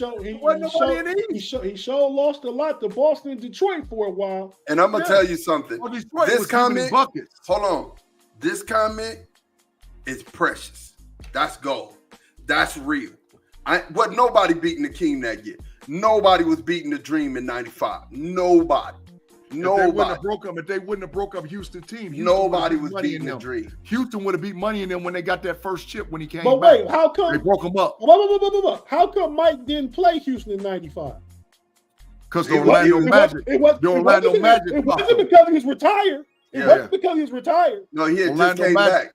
So Orlando Magic said, "Get out." Yeah, he lost. Adios, muchachos. He just came back after getting a double nickel in the Garden, and he came back and lost. He lost. Oh, he lost. Okay. No, he lost. He just came back from baseball. He just came back, got a double nickel in the Garden. Came back from baseball. He came back enough to get a double nickel in the Garden. He got mopped by Shaq and Horace Grant. But didn't come back enough to beat Orlando. Yeah, but got a double nickel in the Garden like a month or two before. Yeah. Again, 1.5 years, 1.5 years off. You're right. LeBron, no days off. No days off. LeBron ain't played an 80 game at 40. Let me tell you something. And 21 years, no days off. We're going to shift after this. Jordan at 40 played 80 games. Talk to me when LeBron does that. The GOAT. What Jordan average? 20 a game. 20. Did the Wizards go to the playoffs? For 80 games. For 80 games. Did the Wizards go to the playoffs? Nope. They was last in their conference. They was last. Dead last. LeBron is not the killer MJ was. And Kobe might be more of a killer than MJ. Nah. But we talking basketball player. I'm not talking about killer or scoring, even though LeBron's the all-time best league scorer, even though LeBron's top 4 in assists, even though LeBron's top 20 in rebounds. Come on, man. You've been there longer, a testament to, and I'm gonna say this, and we got to move on because we got this last subject to touch. Listen, like I said, if Michael would have played, that gap in between football, the year he was hurt, between baseball and the year he was hurt, the second year that he was hurt, you put those stats back, Mike's record. He hit every record LeBron did in less time. It is what it is. He don't have the assists. He don't have the rebounds. He don't have the shooting percentage. He don't have that. And you're talking about a year and a half off. Yeah, a year and a half. Those 2 years he missed. right? Man, do you know LeBron got 40,000 points? What MJ got? And tell me MJ could have got 8,000 points in a year and a half. And he missed a whole year. His second year, he missed a whole year. He missed that whole year. No, You he know did. that, He right? played. No, he did not. He played the last 21 games. But that's the whole year, bro. He played the last 21 games. They limped into the He playoffs and they missed got 60 mopped by the games. Celtics. He missed 60 games. He played the last 21. That's the whole year. if a basketball season is 83, they limped. half They of got it is into the 40. playoffs and they That's got just math. smashed by Boston. Okay, They you're got right. smashed. You're right. But if half of a basketball year is 40 games because they play 83, Hey, Big G. he missed the whole year. He might have missed a 2/3 of a year. Hey, did LeBron? You said MJ got mopped by Boston. Mopped. And what round was that? First round. LeBron ever lose a first round series? Never. Never has LeBron James ever. LeBron James took Boobie Gibson and Delonte West to the chip again. And the only reason he lost is because he ran into the Spurs. And he beat the team that just had won the chip, the Detroit Pistons, who had 3 freaking Hall of Famers on him. Get up out of here, bruh.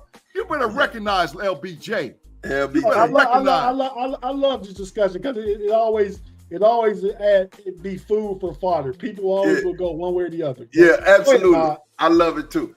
So let me ask y'all, Jake Paul, Mike Tyson, is this a money grab? I mean, I just don't. Let's watch this. Let's watch this. Nice. Come on, punch him.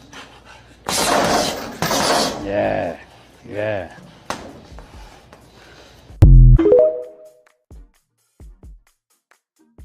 Day 2, I'm getting ready for you.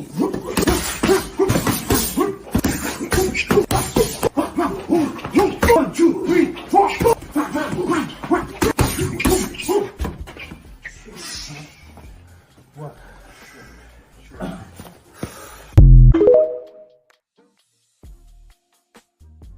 Okay, this man 57 years young, right? And they fought to make it a fight, right? They fought to make it a fight that would count on Mike's official record. So they wanted to make this, instead of an exhibition, they want to make this a real fight. I just don't know. I can't believe in my heart of hearts that Mike would take a dive, but he's 57, right? He's 57, and another $20 million payday would take him for the rest of his life. I mean, dog, I don't know, man. Y'all help me. I need some help. Should we believe that Tyson is actually gonna fight? And I mean, you're looking at him training, and he's still a real boxer. And Jake Paul is not a real boxer. So, I mean, Mike can knock this dude out on accident. You know what I'm saying? Because he knows how to counterpunch. So, but tell me, how do you feel about this fight? I need to hear it. Man, it's not a real fight. You just said it's an exhibition. It's an exhibition. Anytime it's a celebrity match, it's a celebrity match. Jake Paul go around fight these people, man. It's not going to be real, because if it was real, Jake Paul wouldn't even want to fight. He wouldn't even get in the ring. Mike Tyson would knock him out if it's a real fight. You saw that just now, man. I mean, Jake Paul would not stand a chance. And definitely, like you said, Mod, and like Sports Casual just said, definitely a money grab. They're trying to make money. Now, Mike could win, but when Mike don't knock him out, I mean, didn't Mike beat Roy Jones when they had this fight a few years ago? Yeah. Yep. And Mike could have knocked Roy Jones out. He could have. But they had already talked beforehand. It was said, we just gonna fight. It's an exhibition, But this could be an exhibition, like when Apollo Creed fought Drago. And that was an exhibition. It's only an exhibition. You remember what's his name? The manager. Yeah, the manager. I remember. It's only an exhibition. Right. And Mike could do Jake Paul like that, but they won't do that. They wanted to go some rounds. They want to show people some action. And then because it's scripted, I don't know what's going to happen. Yeah. I feel that. I feel that way, man. But G, talk to me, man. You feel like it's a money grab? You feel like it's more a money, grab? more money, more money, more money, and more money and some more money. Is that what's going to happen? But Mike Tyson gonna knock the soul out of Jake Paul. Jake Paul's soul gonna be if they gone. was really fighting, I believe that would happen. But they want to give you some rounds. They want to give you some action. They want you to pay for enjoy your pay-per-view. Because of more money. Tate, you just called it out. Ivan Drago versus Apollo Creed. Man, Mike gonna be standing over the top of that boy talking about if he dies, he dies. Mike gonna knock that boy's soul out of him, bro. That boy's soul gone. If he dies, he dies. If Mike go rogue, I'm here for it. Yeah, Mike gonna forget, because what's gonna happen is, I'm telling y'all, Paul gonna mess around and go off script and try to humiliate him. He gonna hit him some kind of way, and Mike gonna be like, "Oh, no, this ain't how we go down, bro. You don't realize what you in here with," and he gonna take his soul from him. He gonna knock his soul clean out his body. He said he gonna knock his soul out. Mr. Woodside said Mike 3-1 underdog. That's curious. Like, I think everybody feel like he gonna lay down. Logan Paul lasted 12 rounds against Floyd Mayweather, so anything's possible. Full script. Floyd, that was script too, but Floyd can't hit like Mike, man. He can't hit close to like Mike. That's why I said Mike's a counterpuncher, and on accident, Jake Paul could move and catch one of them that Mike threw on accident and go to night-night. That's what I'm trying to tell you. Everybody go night-night. Jake Paul gonna mess around and hit Mike, and Mike gonna have a flashback from like when he was really fighting for real, and he gonna be like, "Oh, this is for real," and he gonna knock his soul out his body. Let me tell you this: the fix is in. Yeah. If Jake Paul is a 3-1 favorite, Vegas got that set up because there's a whole bunch of millennials and young people that probably follow social media like Jake Paul and don't know that boy Mike for real though. They don't know him like that. Big fact. And Mike will come in as a 3-1 dog and put somebody down. So Mike, that tells me Mike's gonna win if Jake Paul the 3-1 favorite. They want people to take the bet. And Mike gonna come and take him out. And they're gonna have a special effects. It's gonna show Jake Paul's soul get lifted all the way up out of his body. Because Mike gonna hit that boy, bro. I'm telling you, he gonna hit him, knock his soul out of him. Hey, Big G, would y'all fight Mike for $1 million? Hell no. Man, Hell I no. ain't fighting Mike for no $1 million. Hell no. Not even 10. Not even 20. I ain't no getting way in there. I'm getting in the ring with Mike Tyson, man. Mike will be talking about hey, let me ask you this finish then. him. Let me ask you this then. Would you get in the ring with Jake Paul for $1 million? Yeah. Yeah. There you go. Yeah, I get in there for $1 million. Mike, Jake Paul, because I ain't worried about it. I'm gonna really hurt him. I'm gonna take his soul. You know, Mike is he's ready. He's just gonna get it, just take him out. You know what I'm saying? I'm telling you, bro. It's gonna be some special Waiting for effects. you, man. Mike is just wild. Mortal Kombat special effects talking about finish him. You get hit. The noise. Flawless victory. Flawless victory, bro. I'm telling you, bro. He about to Mr. Wood, see you were getting in the ring with Mike? No, he said no. He said no. Well, what did he say yes to? He get in the ring with Jake Paul. Oh, yeah. okay. Yeah. I think everybody will get in there for Jake Paul. Ain't nobody worried about him, bro.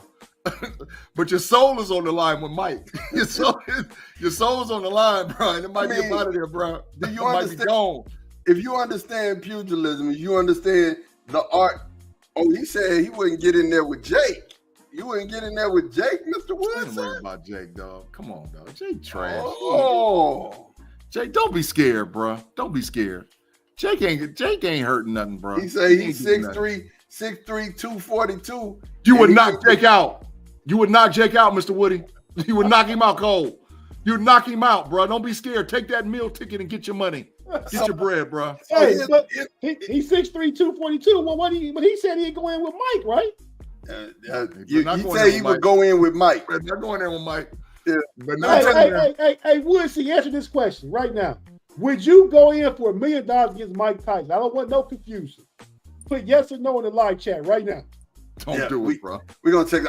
I need to let you know something for real.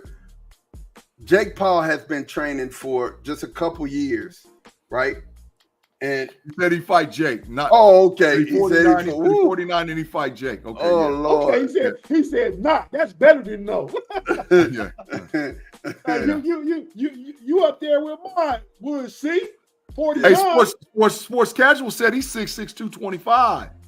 Are you getting in there, sports casual? Are you getting in the ring? Because I ain't hell no. So He let me fight explain. Mike, he fight Jake though, because he got reach. He's probably keep the jab. Yeah, Jake but off with the jab. you gotta understand, man. Mike is a different animal.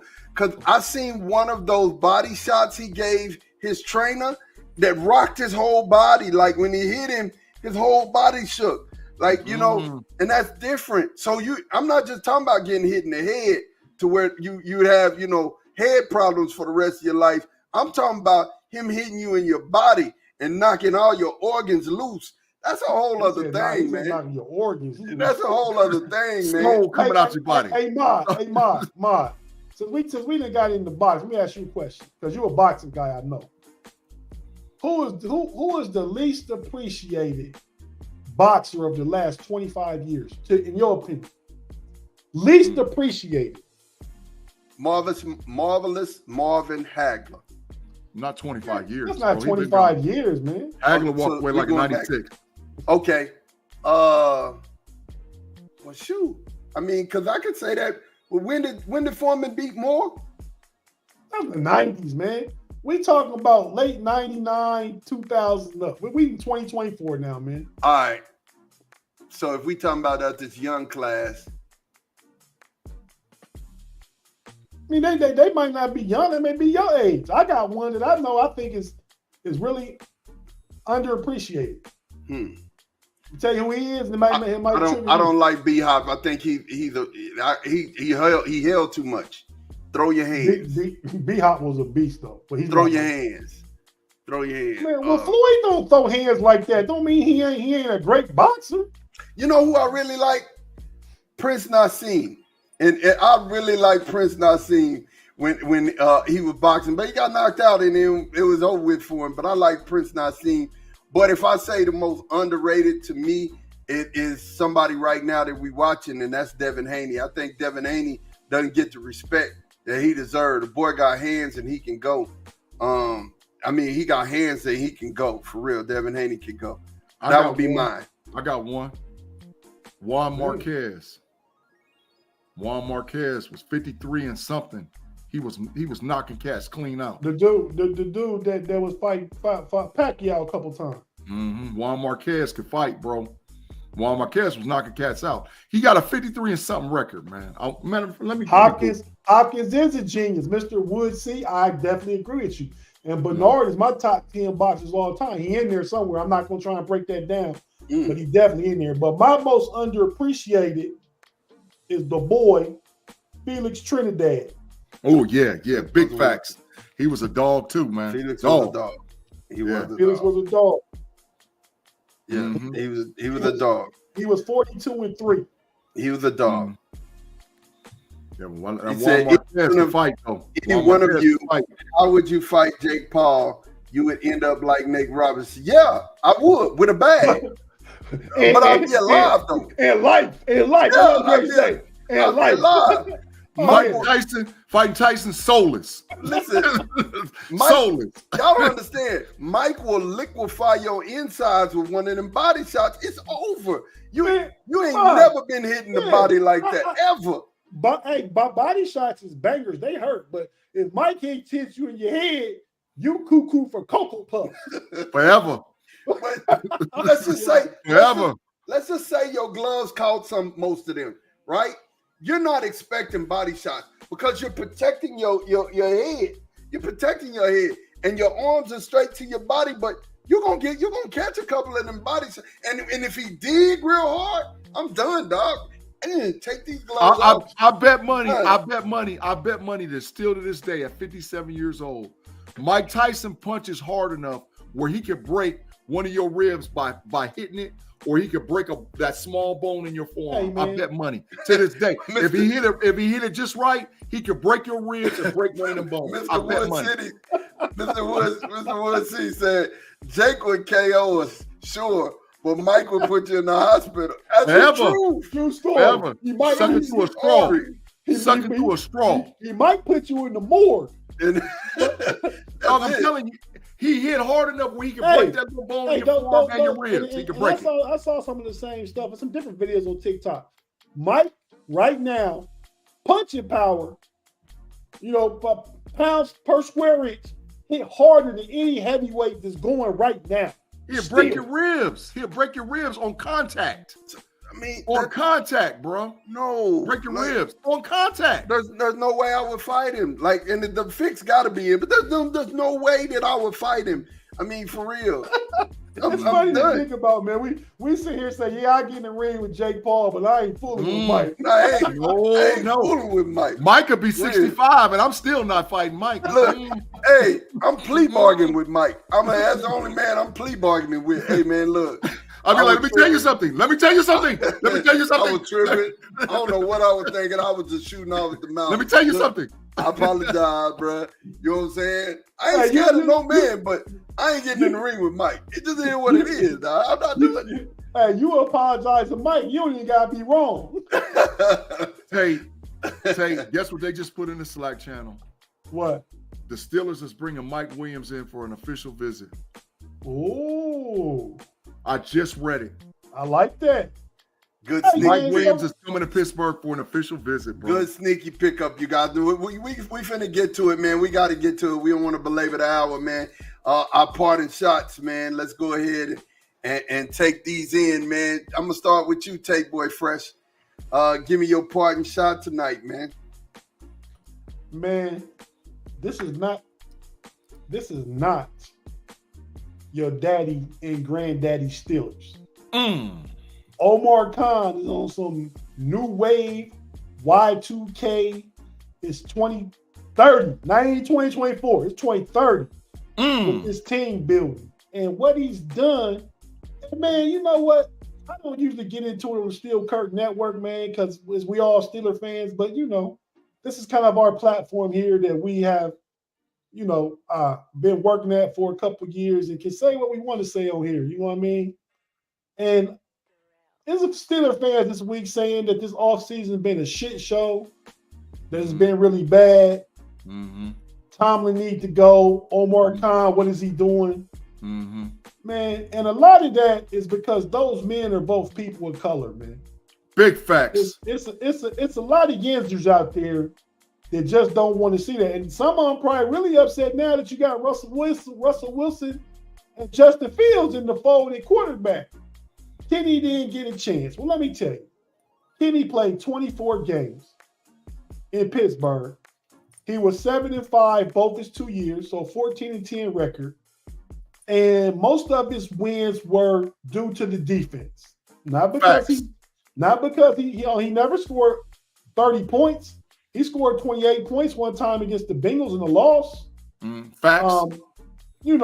So I just think we got to be know that those views and those people are out there. Big G deals with a lot more of them than I do because he's in Facebook groups and stuff like that. I try and stay away from that stuff because I don't want to get into anything I don't want to get into.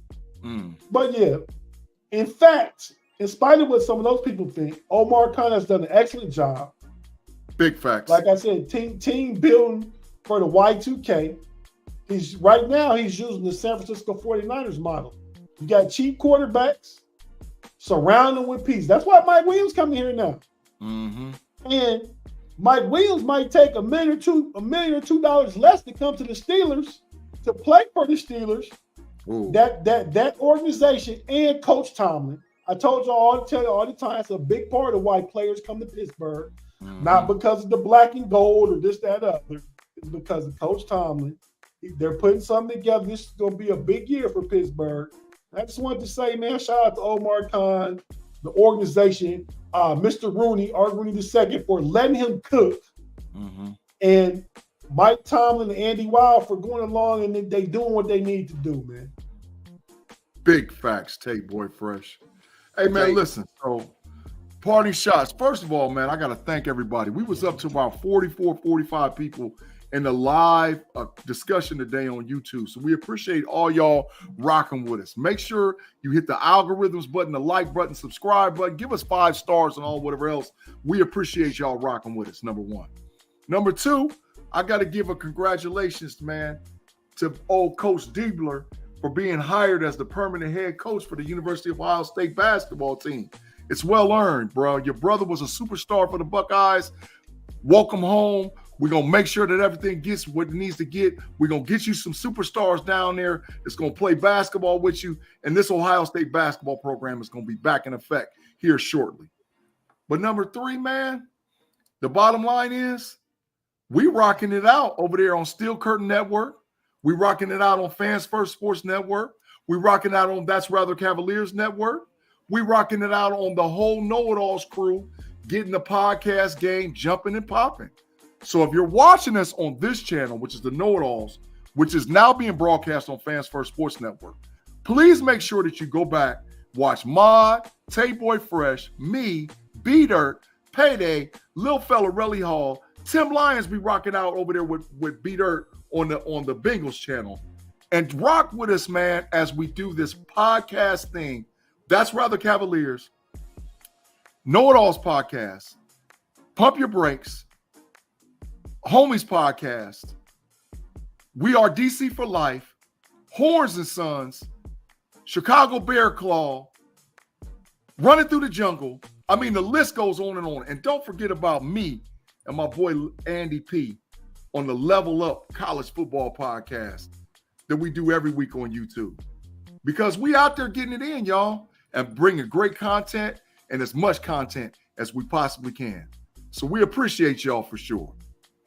Man, thank you, Tate. Thank you, Big G. Listen, Mod's moment here real quick. I was reading through a journal that I had, and a lot of times when we write stuff down, you don't write it down just to remember it, but there's one thing that we have, all of us have, and we have a limited amount of it, and it's time, right? But to be able to maximize your time, you have to put your beliefs in something. You have to put your beliefs in you achieving something and actually going after it. Here's my point. I wrote down maybe like I think that I seen the date was 2016. So pieces of equipment that I wanted to get. I said these are goals of mine, right? And I put them down. Everybody does this around the first of the year, but I don't just do it around the first of the year. I just do it when it comes across my brain. Like this is something I would like to have. And get this, I just want you to know, life is not about the acquiring things, about you getting things in life. Things in life and having a whole bunch of stuff don't mean nothing. But this meant something to me because I love to record. I do recording things a lot. It's just a part of my buildup. I like to record music and do what I do. But I wrote this down in August of 2016, and I just realized we were doing the show, and I looked over, and the exact same things that I had wrote down that I wanted. I wanted a Norman mic, a Chaotica eyeball. I wanted a universal preamp that I have. The specific things, those very things that I said I wanted, I have them. And I've had them for years now, but I didn't realize that because I put it down and I wrote the vision, I made it plain, and I began to move towards it. It happened. I got what I wanted. I got what I desired. But if you're not making good use of the time that you have and actually believing in yourself and believing in the vision that you've been given and working towards that thing, what are you doing, man? You're wasting the only thing that you have that you can't get back, and that's time. Time is our biggest resource. We can get money back. We can get, possessions back, cars back, but we can never, I promise you, you can never get time back. So make sure that you're putting in the time to be able to get the things you want, but write those things down, man. Write them down, put goals, put them in front of you, or put them in a journal. Whatever you have to do, write it down so that way, when you come back, that made my heart happy. The fact that I saw it in the book, that I wrote it down, I wanted this, and I got it. That made my heart happy. And that gives you the courage to believe for something else in the future. And that's big, because it takes courage to believe, and also takes courage to act out on your beliefs. You know what I'm saying? So it's one thing to believe something, but if you ain't got the courage to act out on your beliefs, then what? And like I said, having the courage to act out your beliefs and going forward on the things that you have put down in front of you and said, hey man, I'm gonna get this, I'm gonna have that. That will encourage you. And it will also help you to make good use of the time that you have here. That's March Moments, man. That's all I got. Look, I thank you guys for watching, man. I thank you guys for being here with us, man. I thank you guys for hanging out. Y'all done hung out with us for a whole hour and 45 minutes. G, y'all got something? Y'all got something else before we get up out of here? Nah, bro. Just make sure you hit that like and subscribe before you get up on out of here. I got one more thing, man. I agree with you. I mean, what Will said about what you do with your time and stuff like that. But I just want to say, time is limited. But what I'm doing with mine all this week is watching March Madness, baby. Big facts. Yeah. Man, look, we about to get up out of here, man. We thank you guys for watching. And he said, Mr. Woods, I was lucky to find this today. Thanks, everyone. Man, we were the blessed ones to have you on the show, man. We appreciate you for real. Definitely. We appreciate you for real. Especially when you said, yeah, sure, we get knocked out by Jake Paul. But Mike might put you in that hospital. He might put you in the hospital. Hey, Big G, remember back in the day when we was young, we used to call the hospital the spittle. The straight spittle. Sucking on a straw at the spittle. Hey, and like G said, that let's go a little further than the hospital. He might put you in hospice. You get ready to get up out of here. Troy Straw. Getting ready to get up out of here, man. That boy be talking about his favorite color is yellow. Big shout out to Aston too, man. Aston always supporting, always with us everywhere we go. We definitely appreciate you. You know you a chat general, and you know you appreciate it out there in Prairie Land. Hey, we appreciate you, Afton. We out of here. Till next time. Peace.